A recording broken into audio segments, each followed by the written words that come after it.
너무 멋지네요. 예쁜 분이 계시면 너무 예쁘네요. 둘 다 아니다 싶으면 그냥 너무 하시네요. 이렇게 한번 인사해 볼까요? 네, 우리 옆에 분들을 바라보면서 감사합니다. 오늘 금요 성취회는 너무 하신 분들과 함께 하고 있습니다. 세상에는 참 다양한 사람들이 존재하죠. 멋진 분들도 있고요, 예쁜 분들도 있고요, 그리고 너무 하신 분들도 존재합니다. 이렇게 다양한 사람들을 우리가 이해하기 위해서 요즘에 MBTI라는 것이 참 유행을 하고 있는데요. 여기저기서 자기소개를 할 때마다 이 MBTI라는 거를 빼놓고 설명하는 거를 거의 본 적이 없는 것 같아요. MBTI는 총 16개의 유형으로 성격을 분류해서 구분해 놓은 하나의 툴인데요.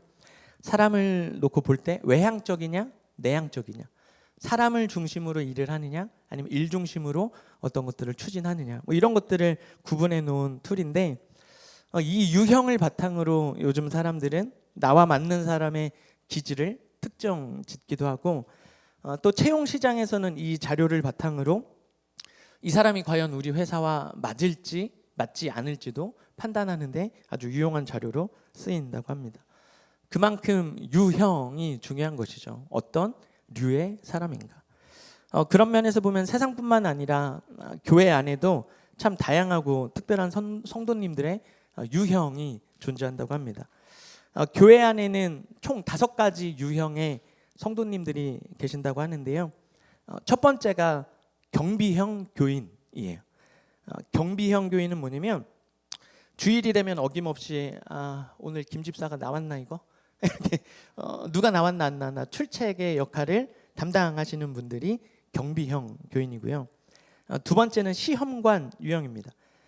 예배 때마다 나와서 주로 하시는 일들은 설교 점수를 매기고요, 설교자의 두발과 복장, 심지어 위생 상태까지 신경 쓰신다고 합니다. 세 번째는 구독자 유형인데요. 예배가 시작되면 이제 주보를 구독하기 시작합니다. 그래서 광고는 다 외우다시피 하시고 앞면과 뒷면 인쇄나 오타가 없는지 찾아보시는 유형이시고요. 네 번째는 오락형 교인인데요. 각종 친목회와 운동회, 야유회에는 빠지지 않는데 주일에는 잘 볼 수 없는 분들의 유형이고요. 마지막 유형은 조기 퇴근형 교인입니다. 이분들은 교회 올 때부터 이미 뒷자리에 많이 앉아 계시고요. 뒷자리에 앉는 이유는 축도 끝나기 전에 퇴근하셔야 되기 때문에 뒷자리를 주로 선호하신다고 합니다. 요즘 시대에 또 여러 가지 교인들이 있는데 주차장 교인이 있대요.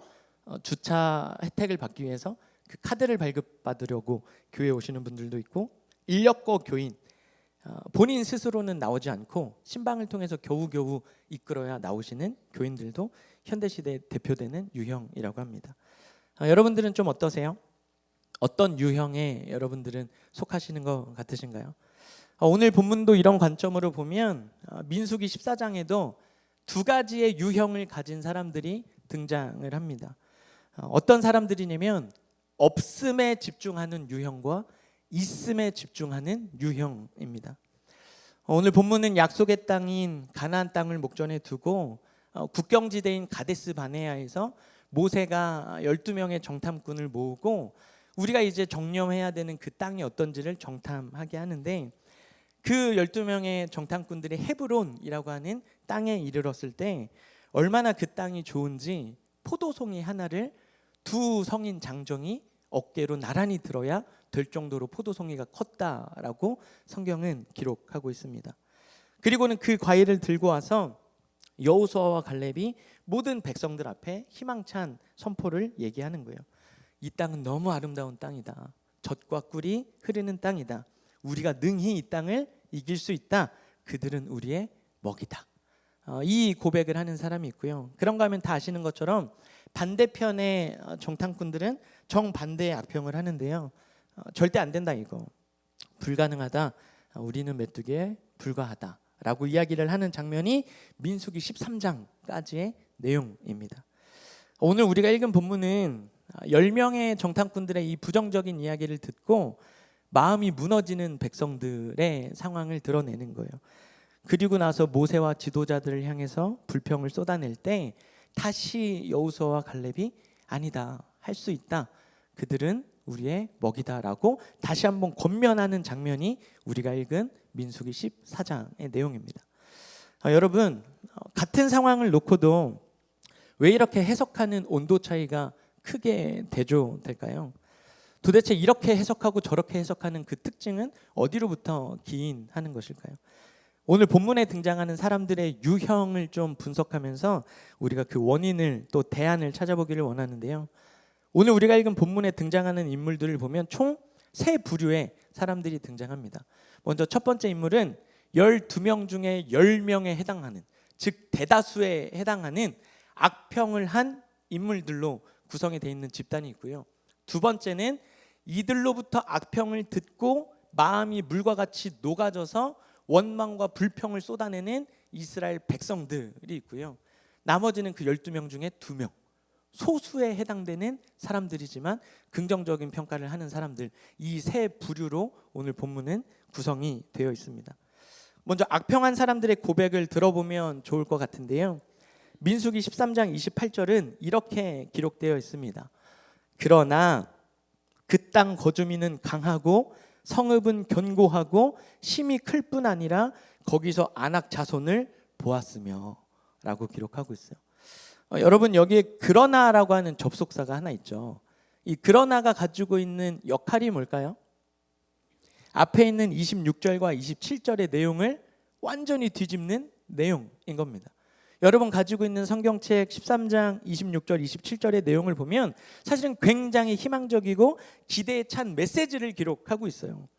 가나안 땅은 역시 소문대로 젖과 꿀이 흐르는 땅이구나, 우리가 상상하던 것보다도 과일의 상태가 훨씬 좋구나라고 하는 긍정적이고 희망찬 기대감에 가득 찬 이야기를 하고 있습니다. 그런데 이 좋음을 다 뒤로 하고 모든 것을 뒤집는 그러나가 등장하는 것이죠. 그러나 그 땅 거주민은 강하고 성읍은 견고하고 심이 클 뿐 아니라 거기서 안악 자손을 보았으며. 앞에까지는 좋았다면서요. 앞에까지는 긍정이었잖아요. 그런데 갑자기 그러나 하면서 이야기가 갑자기 부정적으로 바뀌는 이 흐름은 무엇 때문에 그런 걸까요? 그들은 지금 있고 없음에 집중하고 있기 때문입니다. 어떤 입술이냐면요, 거기에는 거인이 있고 안악 자손도 있고 큰 성읍도 있고 견고한 군인들이 있고 나를 대적할 만한, 나를 이길 만한 굉장히 큰 것들이 있음을 보게 됩니다. 그에 비해 나는 힘도 없고 성읍도 없고 군인도 없고 능력도 없는, 그들에게는 있고 나한테는 없는 것들이 눈에 확연하게 들어오는 것이죠. 맨날 세상을 보고 환경을 바라볼 때 해석하는 기준이 있나 없나 또는 가졌나 아닌가에만 집착하다 보니까 그들의 생각의 결과가 어디로 이어지냐면 31절에는 이렇게 기록하고 있습니다. 그와 함께 올라갔던 사람들은 이르되 우리는 능히 올라가서 그 백성을 치지 못하리라. 그들은 우리보다 강하니라 하고, 자신들이 가지지 못했기 때문에 없으면 싸워볼 생각도 안 하는 겁니다. 자신이 갖추지 못했으면 싸워볼 생각도 안 하는 거예요. 아니, 가지고 있다 하더라도 나보다 상대방이 내 거보다 더 좋은 걸 가지고 있으면, 훨씬 더 큰 걸 가지고 있으면 싸워보기도 전에 이미 졌다, 이거는 끝났다라고 생각을 하는 것이죠. 그들의 표현을 유심히 한 번 더 들여다볼까요? 지금 강하고 크고 높고 두려운 존재로 누구를 부각시키고 있나요? 거주민, 성읍, 안악 자손이에요. 세상에 집중하다 보니까, 문제에 집중하다 보니까 내가 집중하는 대상, 내가 집중하는 존재는 다 커 보이기 마련입니다. 세상도 크고요, 안악 자손도 크고요, 성읍도 크고요, 거인들도 큽니다. 그런데 누구만 작나요? 하나님만 작으십니다. 세상이 크고 문제가 크면 모든 거는 다 커 보이는데 하나님만 작아 보이는 거예요. 그러니까 하나님을 믿는 우리의 모습도 덩달아 작아지죠. 그래서 이렇게 고백을 합니다. 우리는 메뚜기에 불과하다. 제가 이 본문을 볼 때마다 답답함을 느끼는 게 뭐냐면요, 지금 선발된 10명의 출신을 보면 그냥 뭐 대충 믿는 어중이 떠중이 중에 누구 한 명을 선발한 게 아닙니다. 각 지파의 믿음 좋기로 소문난, 각 지파의 경력 좋기로 소문난, 각 지파의 내로라는 대표들을 뽑은 10명인 거예요. 그런데 그 믿음 좋기로 소문난, 그 경력 좋기로 소문난 사람들의 입에 세상의 온갖 좋은 논리와 지식과 똑똑함은 다 들어있는데 그 언어 속에 하나님만 없는 겁니다. 세상을 분별할 수 있는 똑똑한 지혜 다 들어있어요. 세상을 분별할 수 있는 똑똑한 논리가 다 들어있어요. 그런데 그 10명의 입술에는 하나님의 이야기가 보이지 않는 겁니다. 늘 보이는 것에만 집착하고 세상을 크게 보는 시선으로 살다 보니까 세상은 커 보이는데 하나님은 작아 보이고, 문제는 커 보이는데 나는 작아 보이는, 나는 메뚜기 같은 그런 신앙 속에서 살아갔던 인물들이 바로 이 10명의 유형 사람들입니다. 그런가 하면 이번 주에는 두 번째 유형, 백성들의 모습을 살펴보면 좋겠는데요. 민수기 14장 1절과 2절에 백성들의 유형이 잘 기록되어 있습니다. 온 회중이 소리 높여 부르짖으며 백성이 밤새도록 통곡하였더라. 이스라엘 자손이 다 모세와 아론을 원망하며 온 회중이 그들에게 이르되 우리가 애굽 땅에서 죽었거나 이 광야에서 죽었으면 좋았을 것을, 애굽으로 돌아가는 것이 낫지 아니하냐. 이들의 특징은 뭔가요? 그 땅을 직접 눈으로 확인해 보지도 않았습니다. 이미 다른 사람들이 하는 얘기에 주눅들어서 이미 그 소리에 민감해져서 싸울 만한 힘과 능력을 전혀 발휘하지 못하는 상태에 놓여져 있는 부류입니다. 부정적인 소리를 듣자마자 한다는 얘기가 우리 다 죽었다, 이거 다 끝났다, 차라리 광야에서 죽었으면 좋았겠다. 이들의 문제는 뭔가요? 확대 해석 아닙니까? 과장된 해석 아닙니까? 불행을 굉장히 키우고 있는 모습 아닙니까? 조금 전에는 포도송이가 크다면서요. 조금 전에는 먹음직하고 젖과 꿀이 흐른다면서요. 그런데 그 마음 속에 소리를 통해서 불안한 마음이 들어와 버리니까 그 불안한 마음이 얼마나 확산되는지 자신의 조금 전에 기뻤던, 기대했던 그 모든 것들을 잠식하고 자신도 불안하고, 그 불안함이 퍼지고 퍼져서 어디까지 갑니까? 주변에 있는 모든 사람들을 불안하게 만드는 겁니다. 자신이 불안하니까요, 그 불안한 공격성이 어디로 가냐면 10절에는 이렇게 기록되어 있습니다. 온 회중이 그들을 돌로 치려 하매.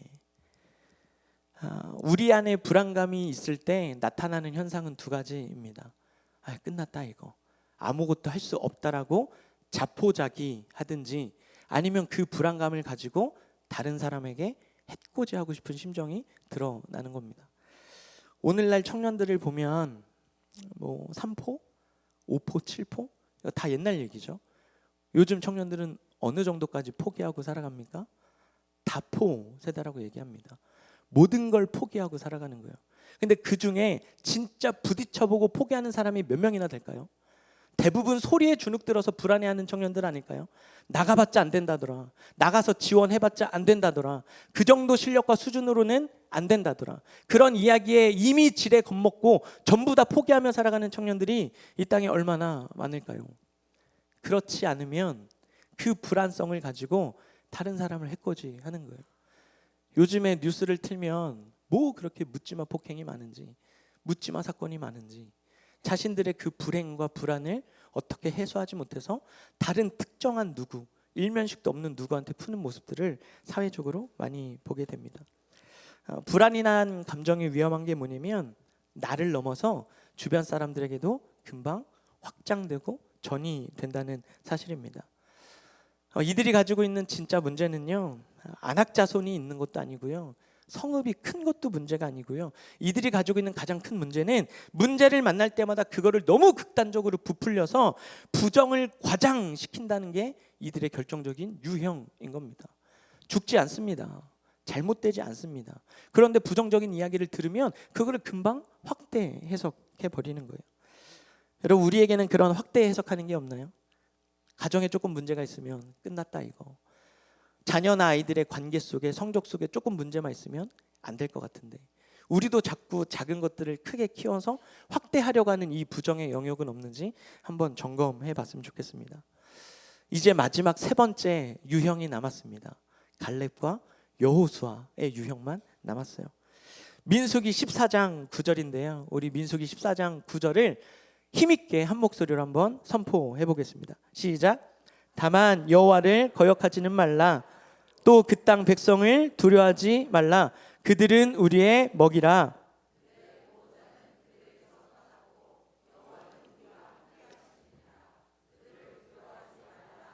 아멘. 여러분 잘 들어보세요. 그들의 보호자는 그들에게서 떠났고 여호와는 우리와 함께 하시느니라. 그들의 보호자는 그들에게서 떠났고 여호와는 우리와 함께 하시느니라. 지금 갈렙과 여호수아는 어디에 있음과 없음에 집중하고 있나요? 앞에 있는 모든 사람들이 지금까지 사람, 환경, 조건에 집중하면서 있고 없고를 따졌고요. 지금까지 그 상황과 환경을 보고 되고 안 되고 할 수 있고 없고 우리의 존재가 메뚜기인가 아닌가를 결정했다면, 지금 갈렙과 여호수아는 사람의 조건과 환경을 보고서 있나 없나를 판단하는 게 아니라 오직 내 삶에 여호와가 함께 하시나 함께 하지 않나, 내 인생에 여호와가 계시나 계시지 않는가, 내 인생에 여호와의 말씀이 임했나 임하지 않는가에만 집중적으로 조명하면서 파악을 하고 있는 겁니다. 사랑하는 성도 여러분, 이게 신앙인의 자세인 줄로 믿으시기 바랍니다. 세상에 무언가가 있고 없고에 집중하기 이전에, 나보다 저 사람이 얼마나 더 많은 걸 가졌나 가지지 않았는가를 따지기 이전에 내 인생 가운데 하나님이 함께 하시나 함께 하시지 않는가를 분별하는 것이 훨씬 더 중요한 관점인 겁니다. 여러분, 문제가 있으세요? 살아가면서 불안한 영역이 있으세요? 남들보다 없는 영역이 있으세요? 괜찮습니다. 그곳에 하나님만 계시면 됩니다. 문제가 생기면 하나님이 고치시면 되고요. 사르밧 과부에 먹고 살아야 되는데 그릇이 비면 하나님이 계시면 그 그릇이 가득 찹니다. 넘치도록 찹니다. 심지어 죽었나요? 나사로가 죽었습니까? 그곳에 하나님이 계시면 살리시면 됩니다. 우리는 하나님만 계시면 되는 거예요. 성경에 갈렙과 여호수아처럼 다른 거 비교하고 따질 거 너무나도 많지만, 다른 어떤 거 따지기 이전에 하나님이 계신지 안 계신지, 하나님이 내 인생에 있는지 없는지를 붙잡고 살아갔던 인생이 너무나도 많이 있습니다. 갈렙과 여호수아도 있고요. 그런가 하면 사도행전 3장 6절에 베드로도 있습니다. 베드로가 이르되 근과 음은 내게 없거니와. 없음의 환경을 발견한 거예요. 은과 금이 내 인생에 없음을 발견한 거예요. 그런데 은과 금이 없으니까 거기서 낙심하고 좌절하는 게 아니고요, 상황을 완전히 돌려서 내게 있는 것에 집중합니다. 그 있는 게 뭡니까? 내게 있는 이것을 내게 주노니 나사렛 예수 그리스도의 이름으로 일어나 걸으라 하고. 여러분, 베드로는 그 흔한 은도 없었고요, 금도 없던 인생입니다. 그래서 여러분 보시기에 불쌍해 보이시나요? 초라해 보이시나요? 가여워 보이시나요? 저는 그렇지 않아요. 저는 베드로가 너무나도 부럽습니다. 은도 없고 금도 없는데 내게 확실히 살아있는, 내 안에 있는 이 한 가지 나사렛 예수 이름 제대로 하나 알아서 앉아있는 사람이 일으키는 이 인생이 초라해 보이지 않고요, 위축돼 보이지 않고요, 불쌍해 보이지 않고요, 위대해 보이는 겁니다. 그런가 하면 다윗은 어떤가요? 사무엘상 17장 45절이에요. 다윗이 블레셋 사람에게 이르되 너는 칼과 창과 단창으로 내게 나아오거니와 나는 만군의 여호와의 이름 곧 내가 모욕하는 이스라엘 군대의 하나님의 이름으로 내게 나아가노라. 여러분, 똑같은 관점 아닙니까? 지금 그 아무도 상대하지 못하는 골리앗과 한판 승부를 겨뤄야 됩니다. 전쟁 중인 상황이에요. 전쟁의 필수 무기가 뭡니까? 칼과 창과 단창입니다. 그런데 다윗도 없음을 인정합니다. 칼과 창과 단창은 내게 없거니와. 그런데 이제 집중해야 될 게 있죠. 내게 있는 것에 집중해야 되는 겁니다. 내게 있는 이것 단 한 가지로 나아가노니 만군의 여호와의 이름으로 내게 나아간다. 살아계신 하나님만 제대로 내 안에 살아있으면 전혀 두렵지도 않고 문제도 되지 않는다라고 하는 것을 강조하는 겁니다. 여러분, 우리 인생에 하나님 한 분만 제대로 있으면 됩니다. 저와 여러분들의 인생에 이 하나님 한 분 제대로 살아 계신가요? 베드로도 다윗도 갈렙도 여호수아도 이 하나님 하나 있으면 된다는데, 우리는 왜 자꾸 살아가면서 뭐가 없으면 이렇게 불안하고 답답하고 주눅이 들고, 하나님은 나한테만 자꾸 단창 주신 것 같아서, 저 사람은 저렇게 긴 거 화려한 거 주셨는데 나한테만 자꾸 이 초라한 걸 주셔서 하나님에 대해서 계속 섭섭한 마음이 들고, 또 내 인생을 하나님 믿으면서도 자꾸 메뚜기라 여기려고 하는 이 유형의 마음이 우리 안에도 있지는 않은지 점검해 봤으면 좋겠습니다. 저는 아이들과 청소년들을 놓고 가르치고 기도할 때마다 신신당부를 합니다. 비록 우리 인생에 칼 없어도 창 없어도 내 인생에 하나님 한 분 제대로 살아계셔서 우리 이 인생을 부족하지 않게 살아가자, 그리고 부끄럽지 않게 살아가자, 이 믿음으로 살아가기를 결단하며 촉구합니다. 왜냐면 저는 우리의 인생이 칼이 있어서 행복한 인생이 아니라는 걸 누구보다 잘 알거든요. 여러분, 진짜 우리 인생에 칼만 있으면 행복합니까? 하나님이 우리 인생에 칼 주셨다 쳐볼까요? 그 다음에 우리의 반응은 어떻게 될까요? 하나님이 칼 주시면 감사하실 것 같으세요? 이제는 단창을 구하지 않을까요? 하나님, 이제 칼은 됐고요, 저에게 단창 주시옵소서. 그래서 하나님이 단창 주셨다 칩시다. 그럼 그 다음에 우리의 반응은 어떨까요? 단창이 너무 짧게 느껴지지 않을까요? 저 사람은 저렇게 긴 거 가지고 있는데 이 짧은 걸로 뭐 하냐고 저에게 긴 창 달라고 요구하지 않을까요? 우리는 맨날 가지면 그때부터는 더 긴 거, 더 예리한 거, 남들보다 더 화려한 거를 가지기 위해서 섭섭한 마음이 듭니다. 여러분, 정말 인생과 성공의 실패가 칼과 창과 단창에 있다고 생각하시나요? 아니에요. 성경이 말하잖아요. 하나님이 다 주시면 뭐합니까?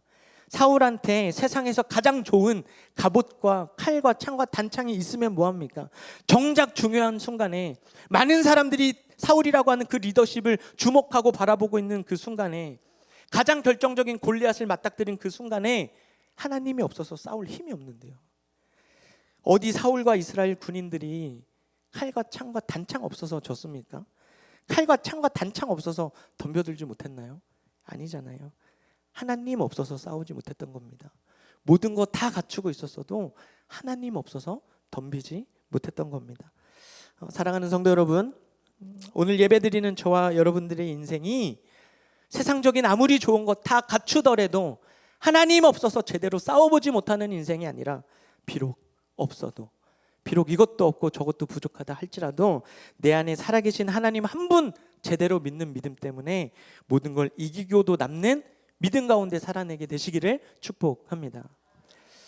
지난주가 부활절이었습니다. 부활의 개념이 죽었던 모든 것들이, 부정했던 모든 것들이, 어둠과 사망 권세를 이기는 능력이 부활이라고 한다면, 저는 가장 먼저 우리의 입술에 죽었던 언어가 회복되기를 소망합니다. 우리 입술에 부정과 불안, 늘 다른 사람과 비교하면서 다른 사람은 뭐가 있고 나는 뭐가 없고, 우리 자식은 뭐가 있고 뭐가 없고, 자꾸 있고 없고에 집착하는 이 신앙이 이제 부활을 경험한 우리라면, 이제 이 신앙이, 이 입술이 살아있는 신앙으로, 살아있는 믿음의 고백으로 회복되기를 축복합니다. 그래서 그 언어가 나를 살리고 내 주변에 있는 사람들도 덩달아 불안하게 만드는 게 아니라, 옆에 있는 사람들도 내게 있는 한 가지, 나사렛 예수 그리스도 이름으로 일어나 걸으라 할 때 옆에 있는 사람도 주눅드는 게 아니라 같이 일으키며 살아가는 저와 여러분들이 되었으면 좋겠어요. 그런가 하면 한 가지만 더 살펴보고 마무리하기를 원하는데요. 이 본문 민수기를 지나서 나중에 여호수아서를 보면 갈렙이 오늘의 이 장면을 회상하면서 고백하고 있는 내용이 여호수아 14장에 기록되어 있습니다. 제가 한번 읽어드릴게요. 여호수아 14장 10절입니다. 이제 보소서, 여호와께서 이 말씀을 모세에게 이르신 때로부터 이스라엘 광야에서 방황한 이 45년 동안을 여호와께서 말씀하신 대로 나를 생존하게 하셨나이다. 오늘 내가 85세로 돼. 세월이 많이 흘렀죠. 갈렙은 기력이 다한 노인이 되어 있습니다. 그런데 그 기력 없는 노인의 입에서 어떤 고백이 나오는지 한번 들어보실까요? 여호수아 14장 11절이에요. 모세가 나를 보내던 날과 같이 오늘도 내가 여전히 강건하니 내 힘이 그때나 지금이나 같아서 싸움에나 출입에 감당할 수 있으니 그날에 여호와께서 말씀하신 이 산지를 지금 내게 주소서. 그곳에는 아낙 자손이 있고 성읍들은 크고 견고할지라도 여호와께서 나와 함께 하시면 살아계신 여호와께서 나와 함께 하시면 내가 여호와의 말씀하신 대로 그들을 쫓아내리이다 하니. 여러분, 지금 갈렙의 나이가 85세예요. 어떻게 이렇게 믿음의 고백이 그의 입술에서 나올 수 있습니까? 45년 전이나 지금이나, 젊었을 때나 노인이 되어서나 한결같이 갈렙이 집중한 것은 상황이 아니기 때문입니다. 상황에 있고 없음이 아니라, 내 나이가 젊고 나이가 늘었고가 아니라, 내가 기력이 있고 없고가 아니라, 여전히 그가 강조하는 걸 보면 여호와의 말씀이 내게 있기 때문에, 여호와가 나와 함께 하시기 때문에, 살아계신 여호와의 말씀이 나와 함께 하시기 때문에 그들을 쫓아낼 수 있다고 말하고 있는 겁니다. 여러분, 늘 한결같은 이 하나님의 있고 없음의 문제에만 집중하며 살았던 인물이 갈렙입니다. 이 표현이 왜 중요하냐면요, 우리 자녀들에게 부모님들의 입술이, 부모님들의 신앙이 자녀들이 보기에 이래야 함을 강조하고 있는 거거든요. 저는 부활주일이 끝나는 이 시점이 가정의 달과 연결되어 있다는 점이 참 의미 있다라는 생각이 듭니다. 부활의 소망, 부활의 기쁨, 부활의 감격을 지난주에 고백했다면 그냥 지난주에 1년 한 번 부활절 예배로 끝내는 것이 아니라 그 부활의 소망, 그 부활의 신앙이 이제는 가정으로 이어져야 된다는 의미거든요. 이제는 그 부활에 고백했던 입술의 신앙이 이제는 지난주로 끝나는 게 아니라 우리 삶의 가정으로, 자녀에게로, 남편에게로, 우리 가정에게로, 내 인생에게로 적용돼야 함을 말하고 있다고 생각합니다. 이 시대를 어른으로 살아가는 여러분, 그리고 부모로서 살아가시는 저와 여러분들의 입술이 맨날 자녀들에게 야, 넌 뭐가 이렇게 없냐, 다른 집 자식 철수는 이것도 있고 저것도 있어서 취업도 잘하고 돈도 잘 벌고 다 된다는데 너는 도대체 뭐냐, 온통 기준이 있고 없음, 여기에만 머물러 있는 언어가 아니라, 또 남들과 비교해서 이제 칼 생겼니? 자만하지 마, 이제 창 만들자, 창 만들자. 격려하기는커녕 자꾸 없는 것에만 집착하느라고 있는 것도 제대로 바라보지 못하고 자꾸 없는 것을 쪼는 그런 어른이 아니라, 얘야, 내가 살아보니까 없어도 되더라. 내 인생을 85년을 돌아보니까 살아계신 하나님 한 분 있으니까 되더라. 여전히 이 나이에도 내게 말씀해 주시고, 여전히 이 나이에도 나와 함께 해주시는 그 여호와의 말씀이 있으면 헤브론 산지 점령할 수 있더라. 이렇게 격려해주고 없어도 괜찮다고 말할 수 있는 부모, 없어도 괜찮다고 말할 수 있는 이 시대의 어른이 되어주시기를 당부합니다. 예수 한 분 제대로 아는 인생이 어떻게 행복하게 살 수 있는지를 보여주시는 저와 여러분들이 되었으면 좋겠습니다. 말씀을 맺으면서요, 오늘 설교 제목이 부활, 삶의 방향을 바꾸다입니다. 부활절은 지난주 한 분으로 마무리되지만 이제 지난주에 고백했던 그 신앙은 우리의 입술로, 우리의 손으로, 우리의 발로, 우리의 가정으로 분명히 적용되어서 삶의 방향을 바꾸고, 우리 입술이 집착하던 그 집착의 대상을 바꾸고, 이 세상에 머물렀던 시선을 부활의 소망을 가지고 하나님께로 바꾸는 그 적용의 역사가 우리 가운데 일어나게 되기를 소망합니다.